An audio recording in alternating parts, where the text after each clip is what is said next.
Assalamualaikum warahmatullahi wabarakatuh. Perkenalkan semuanya, saya Fakira Ramayuntafa, mahasiswa Ilmu Sejarah Angkatan 23 dengan NPM akhir 8. Di sini saya akan menjelaskan secara ringkas mengenai laporan sosiologi yang telah saya buat dengan topik atau judul Sekolah di Ujung Jalan Kota. Pendidikan swasta bagi mereka yang bertahan.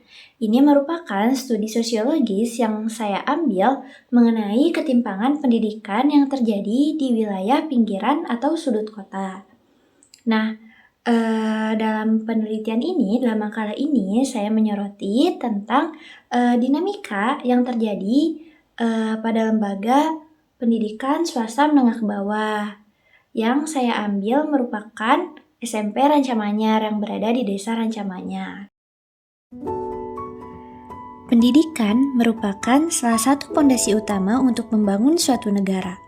Lembaga pendidikan mempunyai peranan besar dalam membentuk sumber daya manusia yang berkualitas. Di tengah hiruk-pikuk kota yang semakin padat, pendidikan seringkali menjadi cerminan dari berbagai permasalahan sosial yang lahir di masyarakat. Salah satu fenomena menarik tersebut dapat kita lihat di sudut kota Bandung, tepatnya di Desa Rancamanyar, desa dinamis yang padat penduduk yang dikenal dengan istilah diskotik atau di sisi kota saeutik. Di sana berdiri sekolah-sekolah swasta menengah ke bawah yang diperuntukkan bagi masyarakat kecil dengan biaya pendidikan rendah. Seringkali lembaga-lembaga pendidikan ini dijadikan sebagai alternatif ketika kondisi ekonomi tidak memungkinkan bagi masyarakat yang kurang mampu untuk mengakses pendidikan sekolah negeri.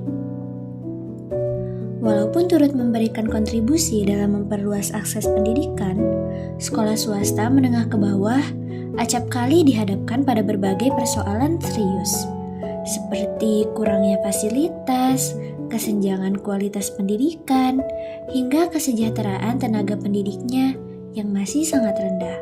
Bahkan tidak jarang, sekolah-sekolah ini dijadikan sebagai opsi terakhir bagi masyarakat kota. Sekolah sederhana ini lahir dari kepedulian warga desa, yaitu Ibu Lilis Tita Juwita, yang merasa ironi karena rendahnya akses pendidikan bagi masyarakat ekonomi menengah ke bawah. Ditambah saat itu di tahun 2004, banyak sekali anak muda di Desa Rancamanyar yang harus putus sekolah, yang hanya mengenyam pendidikan hanya sampai bangku sekolah dasar.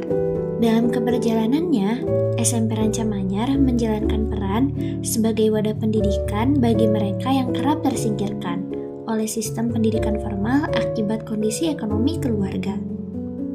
Namun, pada kenyataannya, fungsi-fungsi tersebut harus berjalan dalam kondisi yang penuh keterbatasan, baik dari segi fasilitas, dukungan pemerintah, maupun pandangan masyarakat.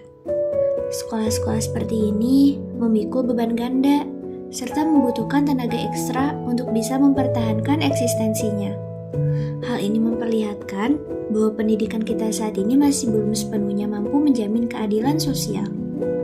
Melalui tugas sosiologi ini, diharapkan akan muncul kesadaran bersama akan pentingnya dukungan, pengakuan, serta kebijakan afirmatif kepada sekolah-sekolah swasta menengah ke bawah yang telah berperan sebagai penyangga sistem pendidikan di tengah ketidaksetaraan sosial dalam lingkungan masyarakat kota.